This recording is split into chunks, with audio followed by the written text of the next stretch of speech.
नमस्कार दोस्तों, आज हम फिर से जुड़ रहे हैं अपने एक नए विषय के साथ। विषय है पॉलिटिकल साइंस का chapter 1 the cold war era. ये क्लास 12 का फर्स्ट चैप्टर है द कंटेम्पररी वर्ल्ड में से। और इस चैप्टर में हम दो सुपर पावर्स के बारे में पढ़ेंगे। तो हम चलते हैं कोल्ड वॉर एरा के स्टोरी से। तो इस चैप्टर में जो हम पढ़ेंगे उसको हमने चार भागों में बांटा है। फर्स्ट हम पढ़ेंगे the dominance of two super powers, the United States of America और द सोवियत यूनियन। और वॉज ये सेंट्रल थी कोल्ड वॉर के बीच में। फिर हम पढ़ेंगे कि various arenas of cold war, किस कहाँ कोल्ड वॉर की सिचुएशन बन रही थी different parts of the world में। फिर हम नॉन अलाइन मूवमेंट की व्यूज को समझेंगे, उनके किस तरह से उन्होंने जो डोमिनेंस था सुपर पावर्स का पूरी दुनिया में उसको चैलेंज किया। नॉन अलाइन कंट्रीज के रूप में एक न्यू इंटरनेशनल इकोनॉमिक ऑर्डर उन्होंने सेटअप किया। चौथा पॉइंट हम जो पढ़ेंगे, इंडिया का रोल क्या था नैम के साथ में, और अपने जो नॉन अलाइनमेंट पॉलिसी थी उसको किस तरह से इंडिया उनको इसने प्रोटेक्ट करने में हेल्प करी थी। तो चलते हैं हम टॉपिक की ओर। फर्स्ट हम टॉपिक को समझने से पहले ये दो सबसे इंपॉर्टेंट इमेज को समझेंगे, क्योंकि कोल्ड वॉर स्टार्ट होता है after the end of the second world war. जब सेकेंड वर्ल्ड वॉर एंड होता है तो दो इमेज बहुत फेमस हो जाते हैं। पहला इमेज जो है वो यूएस फ्लैग है। ये योजेमा जापान का है, जहां पर जापान पे विक्ट्री पाने के बाद वहां की आर्मी जो यूएस आर्मी है वो वहां पर अपना फ्लैग रेज करती है। दूसरा इमेज दूसरी तरफ सोवियत सोल्जर का है, जो कि बर्लिन में जर्मनी में यूएसआर फ्लैग को रेज करती है रिस्टेक बिल्डिंग पे। और ये दोनों सिंबलाइज करते हैं कि ये दो टू सुपर पावर्स हैं पूरी दुनिया के, जो कि वर्ल्ड वॉर खत्म होने के बाद साबित हो जाते हैं। तो हमने समझ गए कि अब जो बैटल है वो अब दो सुपर पावर्स के बीच में है, क्योंकि अब साबित हो चुका है कि दो सुपर पावर्स हैं, यूनाइटेड स्टेट्स और the Union of Soviet Socialist Republic USSR.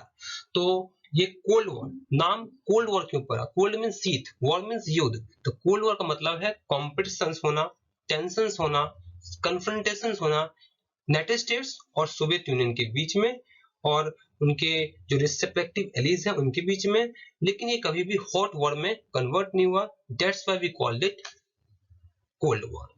तो ये कभी भी फुल स्केल वॉर में चेंज कभी नहीं हुआ।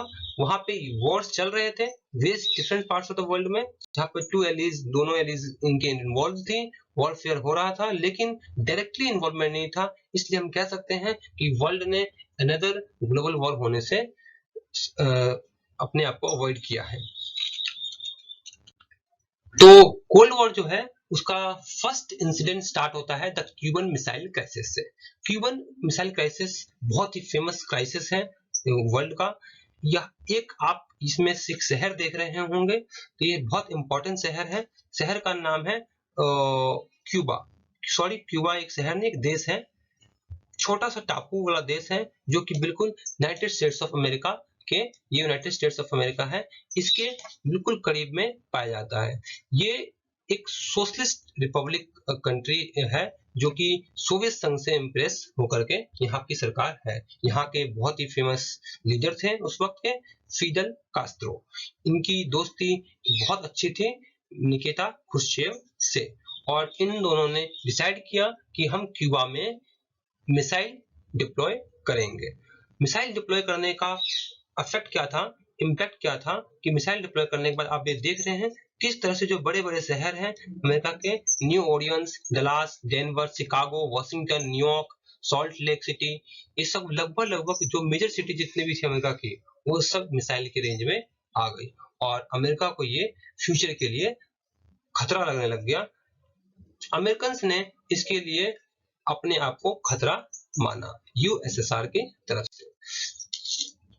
जब 3 हफ्ते बीत गए, 3 हफ्ते जब बीत जाते हैं, 3 हफ्ते बीतने के बाद में अमेरिकन जो हैं वो अवेयर होते हैं इसके बारे में, और वो फिर जॉन एफ कैनेडी जो है, जो जॉन एफ कैनेडी कौन है? अमेरिका के उस समय के राष्ट्रपति। वो रिलेक्टेंट हो जाते हैं और वो बोलते हैं कि अगर ये क्यूबन मिसाइल क्राइसिस में अगर क्यूबन मिसाइल को नहीं हटाया गया, कि मिसाइल को वहां से जो इंस्टॉल किया गया है, तो दो कंट्री के बीच में फुल स्केल वॉर हो सकता है और न्यूक्लियर वॉर भी हो सकता है। उन्होंने खुर्शीव को ऑर्डर किया कि वो मिसाइल्स को रिमूव कर ले, न्यूक्लियर वेपन्स को वहां से हटा ले। और उन्होंने ये अमेरिकन वॉरशिप्स को भी ऑर्डर किया कि कोई भी सोवियत शिप्स, यानी कि सोवियत शिप कोई भी अगर क्यूबा आ रही है तो उसको इंटरसेप्ट करो, उसको आने मत दो। ये क्लैश जो है वो इमिनेंट था और इसीलिए ये फेमस नाम से जाना गया, क्यूबन मिसाइल क्राइसिस। क्यूबन मतलब क्यूबा में है, मिसाइल वहां पे लगाया है, इसका क्राइसिस हो गया दोनों के बीच में, इसलिए नाम पड़ा द क्यूबन मिसाइल क्राइसिस। ठीक है बच्चों, आपसे पूछा जाएगा what is Cuban missile crisis, तो आप इस तरह से इसको आंसर दे सकते हैं। ये जो क्लैश है ये पूरे वर्ल्ड में एक नर्वसनेस फैला देता है, क्योंकि ये अगर उसमें दोनों में रियल में वॉर होता तो एक ऑर्डिनरी वॉर नहीं होता, बिकॉज दो सुपर पावर्स एक दूसरे से टकराते और कहीं ना कहीं पूरी दुनिया उनसे जुड़ी हुई थी। तो वर्ल्ड के लिए ग्रेट रिलीफ है कि दोनों साइड्स ने वॉर को अवॉइड किया, सोवियत शिप जो है वो स्लो डाउन हुई और वापस चली गई, उन्होंने भी वॉर को पसंद नहीं किया। अगर हम टू सुपर पावर्स की आइडियोलॉजिकल कॉन्फ्लिक्ट को समझे तो समझिए कि एक वेस्टर्न अलायंस इन्होंने फॉर्म किया है, एक ईस्टर्न अलायंस फॉर्म हुआ है। वेस्टर्न अलायंस जो है वो हेड कर रहा है यूएस और ईस्टर्न अलायंस को हेड कर रहा है यूएसएसआर। जो यूएस जिसको हेड कर रहा है उसकी आइडियोलॉजी है लिबरल डेमोक्रेसी और कैपिटलिज्म, यानी कि वो लोकतंत्र में बिलीव करते हैं, कैपिटलिज्म में बिलीव करते हैं। दूसरी तरफ यूएसएसआर जो है उनकी आइडियोलॉजी टोटली डिफरेंट है, वो बिलीव करते हैं सोशलिज्म में यानी कि समाजवाद में, और दूसरा कम्युनिज्म में। ठीक है, दी हायर फॉर्म। ठीक है, तो अगर हम रूट्स जाने कोल्ड वॉर के बिगिनिंग का, तो मैंने जैसे बताया था, जैसे ही सेकंड वर्ल्ड वॉर शुरुआत खत्म होता है वैसे ही कोल्ड वॉर का शुरुआत हो जाता है। यानी कि कोल्ड वॉर का डेट क्या है? End of the second world war called the beginning of the cold war. जो वर्ल्ड वॉर जो है वो एंड हो जाता है जब यूनाइटेड स्टेट्स जो है क्या गिराता है? 2 एटॉमिक बॉम्ब्स। कहां पे गिराती है? जापानीज सिटीज बहुत फेमस है, हिरोशिमा और नागासाकी पे, अगस्त 1945 में। बच्चे याद रखना, अगस्त 1945 में जापानीज जो सिटी है उस पे बॉम्ब गिराया जाता है, और ये है नागासाकी और हिरोशिमा। इस पे 2 बम गिराए जाते हैं यूनाइटेड स्टेट्स के द्वारा, और यूनाइटेड स्टेट्स के बम गिराने के बाद जापान जो है वो सरेंडर कर देता है टू यूनाइटेड स्टेट्स। जो इसके आलोचक हैं, क्रिटिक्स हैं, वो कहते हैं कि यूएस का जो डिसीजन था बॉम्ब्स गिराने का, वो कहते हैं कि यूएस जो जानता था कि जापान जो है वो कुछ ही दिनों में सरेंडर करने ही वाला है, फिर भी उन्होंने बिना मतलब में, अननेसेसरी यानी कि बिना मतलब में उन्होंने बॉम्ब गिराया। और ये वो मानते थे कि यूएस ने ये एक्शन क्यों किया था? ये सोवियत को स्टॉप करने के लिए, स्टॉप करने के सोवियत यूनियन को मिलिट्री और पॉलिटिकल गेन्स इन एशिया, कि मिलिट्री और पॉलिटिकल गेन्स वो एशिया में ना बना है या फिर और कहीं ना बढ़ा पाए। ये यूएस सपोर्टर्स जो थे वो दूसरी तरफ वो मानते थे कि जो ड्रॉपिंग था बॉम्ब्स का वो बहुत जरूरी था, क्योंकि ये जो है वॉर को क्विकली स्टॉप कर देगा, और जो अमेरिकन लॉस है या फिर जो एलिट जो लाइज थी, एलिट मतलब क्या, जो उन्होंने एलाइड फोर्स बना रखी थी, गठबंधन बना रखा था कई कंट्री का, उनकी और जान नहीं जाए।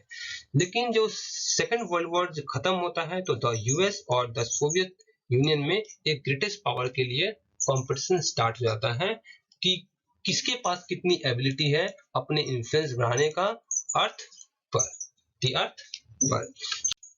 अगर हम इसको ध्यान से समझे, अगर आप even if one of them tries to attack and disable the nuclear weapons, देखिए अब यहाँ पे हम जो समझ रहे हैं वो डेटरेंस को समझ रहे हैं कि कोल्ड वॉर ही क्यों है, वो हॉट वॉर में क्यों एस्केलेट हो रहा है दोनों पावर के बीच में। समझिए, अगर एक किसी भी दोनों कंट्री में से इमेजिन करिए कि एक कंट्री अटैक करता है और वो न्यूक्लियर वेपन से और राइवल की तरफ, और न्यूक्लियर वेपन जो है जरूरी नहीं है कि वो डिस्ट्रक्शन तो करेगा, लेकिन पूरी तरह से डिस्ट्रक्शन कर दे, उधर से भी न्यूक्लियर वेपन छोड़ जाएंगे, तो मतलब ये कहने मतलब है कि ना ये कंट्री बचेगा ना वो कंट्री बचेगा। तो बहुत कंट्रीज अंडरस्टैंड करते हैं कि न्यूक्लियर वेपन के युद्ध में ना हम बचेंगे ना वो बचेंगे, और यही डेटरेंस कि भाई हमें भी खतरा है और उन्हें भी खतरा है। उन्हें खतरा क्यों है कि हम न्यूक्लियर वेपन्स यूज करेंगे तो वो भी यूज कर सकते हैं, दैट इज डेटरेंस। और यही डेटरेंस जो है कोल्ड वॉर को रिमेन करता है कोल्ड रहने में, और कभी भी ये शूटिंग वॉर या फिर हॉट वॉर में चेंज नहीं होता है। यहाँ पे राइवलरीज है पावर्स के बीच में, लेकिन ये कभी भी हॉट वॉर्स में कन्वर्ट नहीं होती है। अगर हम टू पावर ब्लॉक को समझे, देखिए जब कोल्ड वॉर स्टार्ट हुआ तो वेस्ट जो थी वो एक नए पावर ब्लॉक में बन गई और ईस्ट जो थी एक नए पावर ब्लॉक में फॉर्म हो गई। आप ये जो येलो पार्ट देख रहे हैं ध्यान से देखिएगा, ये वाला जो येलो पार्ट है, दिस येलो पार्ट और this yellow part with this and this yellow part with Japan and New Zealand, with Japan and New Zealand, these all comes under the NATO members। ठीक है, NATO members ये क्या है, ये है north Atlantic treaty organisation.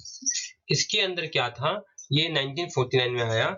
इसके अंदर ये था कि जो भी इस एरिया में, देखिए नाटो के अंदर में कौन कौन थे, अटलांटिक ये है अटलांटिक ओशन, और इसके आसपास के जितने भी देश थे इन सबको जोड़कर बनाया गया था नॉर्थ अटलांटिक ट्रीटी ऑर्गेनाइजेशन।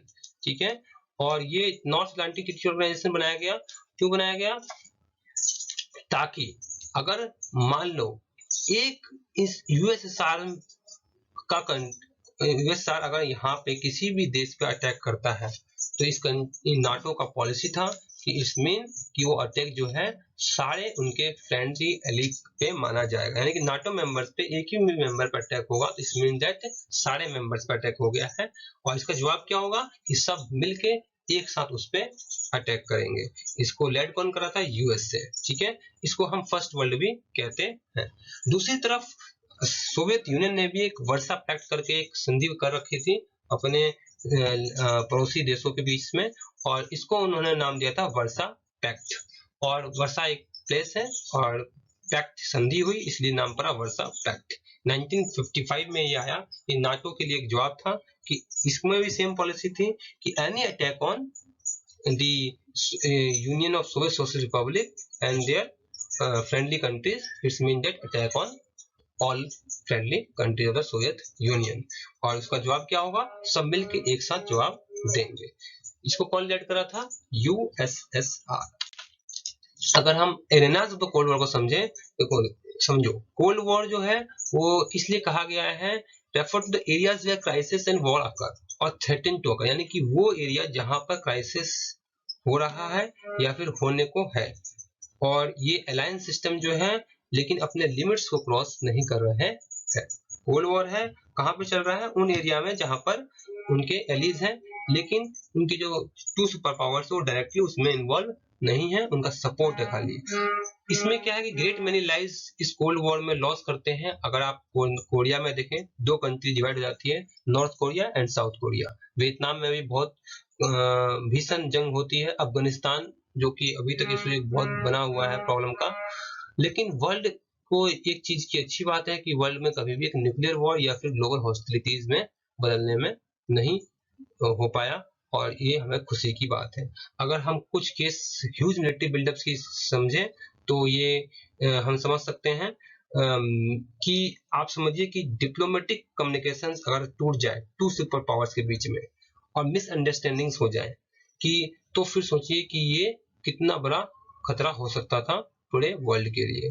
एक मिसअंडरस्टैंडिंग दुनिया में एक अनदर ग्लोबल वॉर और वर्ल्ड वॉर को फैल सकता था। कोल्ड वॉर में कुछ शूटिंग वॉर्स भी चलती रही हैं टू सुपर पावर्स के बीच में, जो कि डायरेक्ट नहीं थी। जैसे कि कोरिया में एक नॉर्थ कोरिया को सपोर्ट कर रहा था यूएसएसआर और साउथ कोरिया को सपोर्ट कर रहा था दी यूएस। अब फिर आप देखेंगे बर्लिन में जो कि 1958 से 62 तक चला, फिर कॉन्गो क्राइसिस भी चलेगा 1960s में।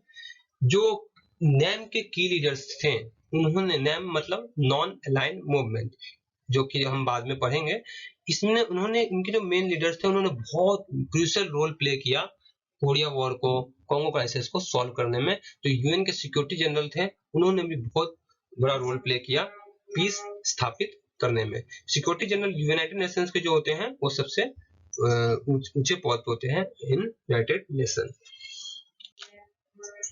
ये आप दो इमेज को देख रहे हैं, तो इस दो इमेज में आपको ध्यान से समझिए कि एक तरफ जो आपको येलो है, this yellow part we call this yellow part we call the first world. ये किसका पार्ट था? दी यूनाइटेड स्टेट्स के फ्रेंडली कंट्री हैं। और जो ये रेड पार्ट आपको दिख रहा है, red part, this part belongs to USSR, और ये एक 15 कंट्रीज का संगठन था। अगर आप दूसरी तरफ इस इमेज को देखेंगे, ध्यान से देखिएगा, एक कार्टून है, इसमें ये जो कार्टून में बैठा है ये दिखा रहा है, डिपिक्ट कर रहा है यूएसएसआर को, और ये जो लेडी है ये डिपिक्ट कर रहा है यूएस को। तो यूएसएसआर और ये यूएस है, लेकिन आप इसमें पीछे से जो देख रहे हैं एक बंदा जो डिप्लोमेटिकली थोड़ा पीछे से यूएस को सपोर्ट कर रहा है, दैट मीन्स यूएस और यूएस का सपोर्ट ले रहा है, that is China. It's mean that rivalry दोनों के बीच में है, और चाइना जो है इसका फायदा उठा रहा है। वो उसकी जो आइडियोलॉजी है वो यूएसएसआर से बिलोंग करती है, that is socialist communist, but वो पीछे से यूएस का सपोर्ट ले रहा है क्योंकि उसको अपने कंट्री में डेवलपमेंट करनी है। दूसरी तरफ आप ये देखिए, ये यूएस है और ये वियतनाम है और कॉन्गो है। ये दिखा रहे हैं किस तरह से कॉन्गो और वियतनाम जो इशू है यूनाइटेड स्टेट्स के लिए भारी पड़ता है, और जब वो वहां पे युद्ध करने जाती है तो वो उल्टा बैकफायर करता है, वो वहां पर युद्ध को जीत नहीं पाती है, एक तरह से उनको लॉस सामना करना पड़ता है इतने लंबे युद्ध के बावजूद भी। अगर हम चैलेंज देखें बायोपोलरिटी, बायो मतलब क्या होता है? बायो मतलब टू, यानी कि बायोपोलर मतलब वर्ल्ड जो है दो भागों में बटा हुआ है, यानी कि दो ही पावर है, that is USSR and US. तो जो न्यूली कॉलोनाइज कंट्री थी इसके समय, उस वक्त देखिए जब कोल्ड वॉर स्टार्ट हुआ उसी वक्त जितने भी कॉलोनाइज कंट्री थे वो बहुत लंबे नंबर्स में आजाद होना शुरू हो गए, चाहे वो एशिया में, अफ्रीका में या फिर लैटिन अमेरिका में हो। इन्होंने तीसरा ऑप्शन चुनते हैं, that is NAM, non align movement. जो रूट्स है नैम का वो स्टार्ट होता है फ्रेंडशिप बीच में, किसी बीच में, यूगोस्लाविया के जोसेफ ब्रोज टिटो में, इंडिया के पंडित जवाहरलाल नेहरू में, इजिप्ट के गैमल अब्देल नासिर में, और ये मीटिंग पहली बार होती है 1956 में। कब होती है? 1956। उसके बाद 1956 के बाद जो इजिप्ट के जो गैमल अब्देल नासिर है और इंडोनेशिया के जो सुकार्नो है और घाना के क्वामे नक्रुमा है, इन सब के बीच में मीटिंग होकर के टोटल 5 मेंबर्स जो हैं मिल करके एक ग्रुप बनाते हैं, that we call NAM. First non align summit जो है वो बेलग्रेड में होता है 1961 में। आप मेरे को कमेंट करके बताएंगे कि बेलग्रेड कौन सी कंट्री में पड़ता है। तो बेलग्रेड में फर्स्ट नॉन अलाइन समिट होती है। उस वक्त उनके 3 कम्युलेशन निकलते हैं, यानी कि इनके 3 गोल्स होंगे। पहला गोल्स क्या है? Cooperation among these 5 countries. पहला का है कि कोऑपरेशन बढ़ाएंगे किसके बीच में? अपने 5 कंट्रीज के बीच में। दूसरा क्या है? Growing cold war tension and it's widening arenas. जो कोल्ड वॉर टेंशन बढ़ रहा है और जो कई एरेनास को कैप्चर कर रहा है उसको कम करना। तीसरा क्या है? Dramatic entry of newly decolonised African countries. जो डिकोलोनाइज्ड अफ्रीकन कंट्रीज हैं जो लंबे नंबर्स में आई हैं, वो उनका क्या रोल रहेगा, उनको किस तरह से इस प्रॉब्लम से दूर रखना कि वो 2 सुपर पावर्स के बीच में फंस के रह जाए। जो फर्स्ट समिट जो है, अगर आप देखा जाए तो नैम के बीच में जब हुई है उसको 25 मेंबर स्टेट्स अटेंड करते हैं, 25 मेंबर स्टेट्स अटेंड करते हैं। और अगर आप 2006 में देखें तो ये इसकी 116 मेंबर स्टेट्स जो होते हैं वो इसके अटेंडी होते हैं, और 15 ऑब्जर्वर कंट्रीज भी होती है। इससे पता चलता है कि नैम 2006 तक एक बहुत बड़ा ग्रुप बन चुका है, जिसकी और हमें प्राउड होना चाहिए कि हमारे इसमें बहुत बड़ा ग्रुप है। फिर हम दूसरी तरफ चलते हैं, that is the new international economic order. तो नॉन अलाइन कंट्री जो थी वो एक मेडिएटर्स थी कोल्ड वॉर के बीच में, क्योंकि उस समय जितने भी लीस्ट डेवलप कंट्रीज थी वो चाहती थी कि वो अपने आप को इकोनॉमिकली लिफ्ट करें और अपने पीपल को पॉवर्टी से, गरीबी से निकाले। और गरीबी से निकालने के लिए उन्होंने क्या किया? एक इकोनॉमिक डेवलपमेंट बहुत जरूरी है, और ये उन्होंने समझा न्यू कंट्रीज ने। और ये कब हो सकता है? जब उनका सस्टेन डेवलपमेंट हो, यानी कि बीच में कोई प्रॉब्लम ना आए। इसके लिए उन्होंने क्या किया? उन्होंने जो रिचर कंट्रीज थी जिसपे हम कॉलोनियल पावर्स जिन्होंने हमें बना रखा था, वो कहीं ना कहीं हम उसे पॉलिटिकली उनसे जुड़े हुए थे। तो आइडिया जो था न्यू इंटरनेशनल इकोनॉमिक ऑर्डर का, नायो का, वो ये था कि फर्स्ट कि एक United Nations conference on trade and development की रिपोर्ट को लागू किया जाए, एक न्यू ट्रेड पॉलिसी डेवलपमेंट के लिए लाई जाए इन कंट्री के लिए, यानी कि एलडीसीज के लिए, लीस्ट डेवलप कंट्रीज के लिए। तो इसमें जो रिपोर्ट जो आई थी, इसमें क्या कहा गया, फर्स्ट ये कहा गया एलडीसी यानी लीस्ट डेवलप कंट्रीज को क्या देना चाहिए, नेचुरल रिसोर्स, ठीक है, उनका क्योंकि नेचुरल रिसोर्स एक्सप्लॉइट किया गया है, तो वेस्टर्न कंट्रीज जो है उनको एक्सेस देगी कि एक तरह का नेचुरल रिसोर्स में उनका एक्सेस रहेगा, ताकि सो दैट वो डेवलप हो सके। दूसरा, जो टेक्नोलॉजी, कॉस्ट ऑफ टेक्नोलॉजी जो वेस्टर्न कंट्रीज में है, जिनको खरीदनी पड़ती है, वो टेक्नोलॉजी कम कर दी जाए, ताकि ये एलडीसी जो है इसको आसानी से प्राप्त कर सके। तीसरा, जो वेस्टर्न मार्केट की एक्सेस है वो इनको आसानी से प्राप्त हो, वो अपने प्रोडक्ट्स को आसानी से थोड़े बेनिफिशरीज के साथ बेच सके, क्योंकि पूरे कंट्री के पास वैसे ही प्रोडक्ट्स बनाने के लिए बहुत प्रॉब्लम्स आती थी। लास्ट पॉइंट जो है वो था एलडीसी का ग्रेटर रोल उनको मिलना चाहिए इंटरनेशनल इकोनॉमिक इंस्टीट्यूशंस में। इंस्टीट्यूशंस जैसे क्या है, जैसे कि आईएमएफ है, वर्ल्ड बैंक है, यहाँ पर इनको एक ग्रेटर रोल मिलना चाहिए, जो कि उस समय उनको नहीं मिल रहा।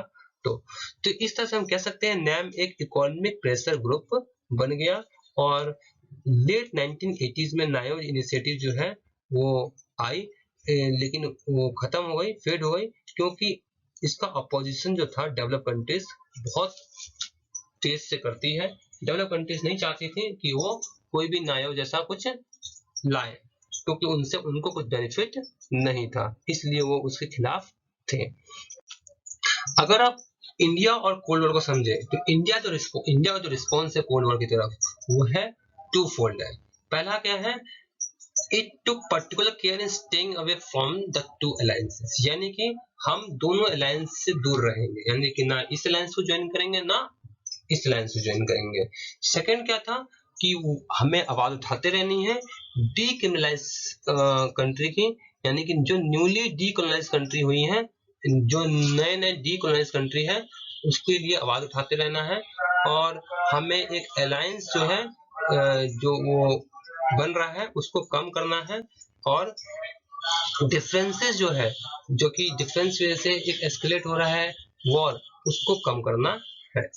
ये नॉन अलाइन पोस्टर जो है वो इंडिया के इंटरेस्ट को सर्व कर रहा था। पहला था नॉन अलाइन जो था वो अलाउ करता था इंडिया को एक इंटरनेशनल डिसीजन लेने के लिए, ठीक है। अगर मान लीजिए कोई भी सुपर पावर्स और उनके एलीज कुछ भी करते थे, तो नॉन अलाइन के थ्रू इंडिया एक बड़ा डिसीजन लेता था। इंडिया जो था वो नॉन अलाइन के थ्रू हमेशा बैलेंस करता था एक सुपर पावर को दूसरे के सामने। अगर इंडिया को लगता था कि एक ने उनको इग्नोर किया है या फिर अनड्यूली किया है, प्रेशराइज किया है, तो वो सुपर पावर ने तो दूसरे की तरफ से उसको बैलेंस करने की कोशिश करता था। इंडिया पॉलिसी जो थी नॉन अलाइनमेंट की, वो लेकिन क्रिटिसाइज भी होती है। क्यों क्रिटिसाइज होती है कि इंडिया नॉन अलाइन को हमेशा कहा जाता है कि ये एक अनप्रिंसिपल्ड है, क्योंकि इंडिया ने नेशनल इंटरेस्ट की परस्यूइंग करते करते इंडिया ने ऑफन जो तो फॉर्म स्टैंड जो है कभी भी नहीं लिया इंटरनेशनल इश्यूज पर, मतलब कि कोई बड़े इश्यूज आए उस पर हमने कोई क्लियर निर्णय नहीं लिए। दूसरा, इसका जो मेन क्रिटिसाइज था वो ये था कि इंडिया जो था इनकंसिस्टेंट और कॉन्ट्राडिक्टरी था, यानी कि जो हमने कहा उसका उल्टा ही किया, क्योंकि हमें इसके लिए क्रिटिसाइज किया जाता था इंडिया को कि हमने अलायंस बाद में ज्वाइन कर लिया, क्योंकि इंडिया ने एक ट्रीटी ऑफ फ्रेंडशिप अगस्त 1971 में साइन किया था, किसके साथ, यूएसएसआर के साथ फॉर 20 इयर्स। ये इसलिए किया गया था ताकि हम पाकिस्तान से जो हमारा युद्ध होने वाला था, फ्यूचर हमने प्रिडिक्ट कर लिया था हमारे पॉलिटिशियंस ने, तो उन्होंने ये पहले से ही एक ट्रीटी साइन कर ली थी। इसका आलोचना होता है कि जो देश कहता है कि हम किसी भी अलायंस को नहीं ज्वाइन करेंगे, वो खुद एक सुपर पावर से ट्रीटी ऑफ फ्रेंडशिप कर चुका था। अगर हम इस वक्त आर्म्स कंट्रोल की रेस देखें, तो आर्म्स कंट्रोल की रेस इतनी तेजी से बढ़ रही थी कि आर्म्स पे कंट्रोल करना बहुत जरूरी था। तो आर्म्स पे कंट्रोल करने के लिए आर्म्स कंट्रोल ट्रीटी लाई गई। तो सबसे पहले जो आर्म्स कंट्रोल ट्रीटी लाई गई थी वो थी limited test ban treaty. Limited test ban treaty के तहत जो भी न्यूक्लियर वेपन्स टेस्ट है एटमॉस्फेयर या फिर आउटर स्पेस में, अंडर वाटर में, इसको बैन कर दिया गया। यूएस, यूके, यूएसएसआर के द्वारा मॉस्को में ये संधि हुई थी 5 अगस्त 1963। वो कब हुई थी? 5 अगस्त 1963। और इसको फोर्स में लाया गया 10 अक्टूबर 1963 से। दूसरी जो संधि हुई है वो है न्यूक्लियर नॉन प्रोलिफरेशन ट्रीटी।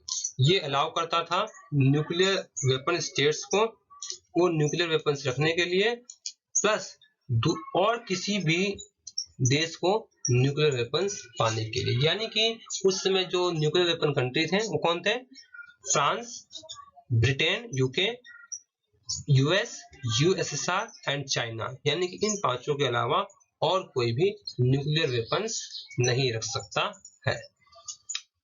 अगली जो संधि हुई थी इसके लिए वो थी strategic arms limitation talks. Strategic arms limitation talks जो है फर्स्ट राउंड इसका होता है कहां पर? नवंबर 1969 में मॉस्को में। ये ट्रीटी जो है जो एंटी बैलिस्टिक मिसाइल सिस्टम्स होती है इसको interim agreement of limitation of strategic offensive arms, यानी कि जो स्ट्रेटेजिक ऑफेंसिव आर्म्स है उसकी जो रेस है, उसकी जो कंट्रोल है, उस पे लिमिटेशन लगाना था। और ये स्टार्ट होता है नवंबर 1972 में। उसके बाद स्ट्रेटेजिक आर्म्स रिडक्शन ट्रीटी आती है। स्ट्रेटेजिक आर्म्स रिडक्शन ट्रीटी में ये साइन होता है यूएसएसआर के प्रेसिडेंट मिखाइल गोर्बाचोव और यूएस के प्रेसिडेंट जॉर्ज बुश के बीच में, सीनियर। और इसका मतलब क्या था कि रिडक्शन करना, कम करना और लिमिट करना स्ट्रेटेजिक ऑफेंसिव आर्म्स को। दोनों देश जो हैं अब स्ट्रेटेजिक ऑफेंसिव आर्म्स जो हैं या तो लिमिट कर देंगे या तो रिड्यूस कर देंगे। ठीक है। जो अगली जो मेन ट्रीटी साइन हुई थी इनके बीच में वो थी strategic arms reduction treaty second. और इसके अंदर क्या था? ट्रीटी साइन हुई थी पहले बोरिस याल्सिन जो कि रशियन प्रेसिडेंट थे और यूएस के प्रेसिडेंट थे जॉर्ज। इन दोनों के बीच में साइन हुई थी सेम, उसमें भी रिडक्शन करना था, लिमिटेशन करना था स्ट्रेटेजिक ऑफेंसिव आर्म्स को। सेकंड इसलिए था कि इसमें हम और तरीके से लिमिटेशन कर रहे थे। ये भी मॉस्को में साइन होता है 3 जनवरी 1973 में। तो इस तरह से ये सारे जो है संधियां होती हैं वेपन्स को कंट्रोल करने के लिए, जिससे हम बड़े स्केल्स पे पूरे वर्ल्ड में वेपन्स की जो लार्ज स्केल पर वेपन्स जो था उसका कंट्रोल होता है। इस तरह से पूरा चैप्टर खत्म।